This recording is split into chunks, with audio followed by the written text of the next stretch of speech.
ভাই ওখানে ঘন্টা বাজাতে গেছে, এই যে ঘন্টা বাজাচ্ছে।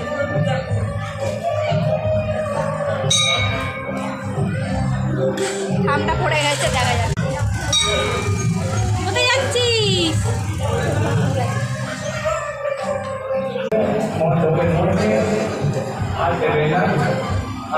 বাজাও।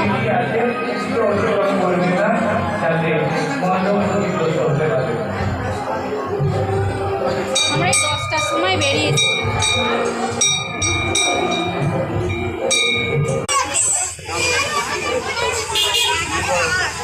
কেমন বসে আছে দেখ, দেখেছিস কি সুন্দর বসে খেলছে। খুব জল তেষ্টা পেয়েছে, এত ঘুরেছে। ওই ঠান্ডা কোথায়?